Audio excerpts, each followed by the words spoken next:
Hi, everybody. We're just gonna have Shawn's feet. Oh, look at now we're all sitting on the floor. This is fun. Shawn, say hi because I don't think we introduced you in the first video. This is Shawn, The puppy daddy. He's behind the scenes all the time, so we don't put him up front and center anymore. Lost his privileges. Because I have. He was a fan dog. I was. Welcome back to Love the Dog Your Puppy Will Become, a video series for dog lovers who want to have the most amazing relationship with their dogs. I'm your host, Tracy Franken of Beyond Obedience, and this is episode 8. So we just came in, we've done a recording of Minnie meeting Echo. Echo was delightful, let's just say. Echo was very delightful. I gave Echo 2 thumbs up. Mm-hmm. Yes. And you know what? I'm going to use this as a promo thing because we are going to be offering pack walks again with Echo and Nigel and perhaps Dakota, because Dakota's awesome too. But we're going to give people an opportunity to have these really good role model dogs. Can we come? Yes.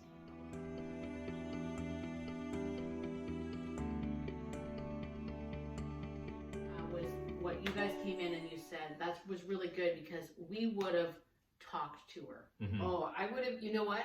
Full disclosure. I would have picked her up and I would have been like, it's okay, those scary dogs don't do. That's what I would have done. Yeah, Totally. So that's what we don't want.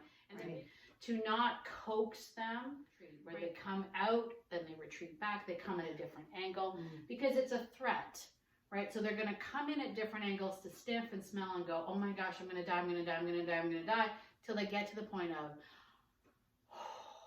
I didn't die. For her, we allowed her to do that. She stayed by the house for a good portion of that.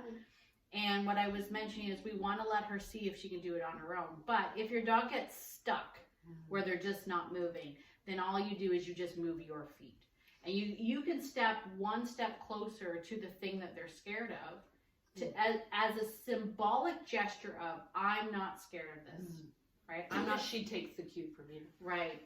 So that will encourage her to go, oh, maybe I can come a little bit closer. I might go back. I might come a little closer. But what we're waiting for is that approach and retreat until she gets in and gets some sniffs. And she got some good sniffs in there. She did. Mm-hmm. No, she also got up to She also stood up. Against and put her little paws against Echo. And what I was mentioning there is paw, and this is where little dogs can get into trouble. Because paws on a shoulder or a neck of another dog would be a dominant act, right? Mm-hmm. And that would be okay if they were playing, right? So in play, dogs decide on rules of engagement. Once they decided that they're both going to play, then the suspension of things that will offend a dog it's suspended, right? So then they can do that. But in a first time meeting, if you had a dog that came right up and immediately pawed up onto a dog, that's offensive, right?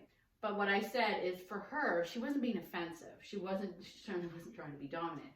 She just can't smell because she's so little. Mm-hmm. So her standing up was actually to try to get some of that scent from Echo's breath. Mm-hmm. They want to know, like, what did you eat this morning for breakfast? Like, what have you been doing? Have you found some cool smells? Echo likes to eat deer poop. Oh. I never will. I won't recommend it. That's the kind of thing that she was looking for. So it wasn't being assertive or anything like that. It was literally her being curious. Good job. So all of this stuff and letting her do it, and the reason why I chose Echo, and Nigel just came along today, actually, to be perfectly honest with you. He was like, I'm coming too. And we were like, all right, get in the car. But the reason why we use Echo is because Echo has zero interest in dogs. And we saw that, right? She could care less about the She didn't dog. even look at her. Didn't even look at her. And that's what a dog... Even after she barked. Yep. Yeah. Wow. She doesn't care. She does not. Yeah, you should see her at the beach. Like we'll sit on the beach and dogs will be barking and growling and chasing balls and kids are running. And she's like, so now she's TRACY, and I'm like, I know you do, right? But that's why she's a great first dog for this because we want her to get through all of that and be able to go. Oh, that was good. Then we brought Nigel out. Nigel's a little bit more assertive because he actually has an interest in dogs. But he's so kind that if a dog gets freaked out by him, he goes, "Oh, I'm sorry," and then he backs up and he lies down. And he'll usually, if it wasn't in the snow and we had a little more space, what you'd see is he would actually lie down and turn his back. And that turning of the back means, I don't want you to be upset or fear me, but you're also, your barking and your shenanigans doesn't affect me. Like, it's a cool conversation that he has. Like, you can bark your head off it. And he's had dogs literally lunge at his face, and he'll deke that out, and then he'll turn his side to them and be like, "I don't care about that." Right? We always laugh because he's always like, he can have the most offensive dog attack him, like literally attack him, and he'll be like, "Okay, so you seem upset, but what about if I do this?" And he'll come at a different angle, or he'll go and move and lie down, which is what he did with her. He was like, "Okay, you're freaking out. I'm just gonna lie down." Join us next time for another episode of Love the Dog Your Puppy Will Become.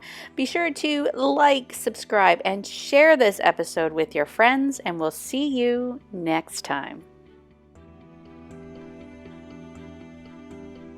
The expectation is never that your dog will like every single dog that they meet. That is ridiculous. I don't like every person I meet. Exactly. Right? That is, there are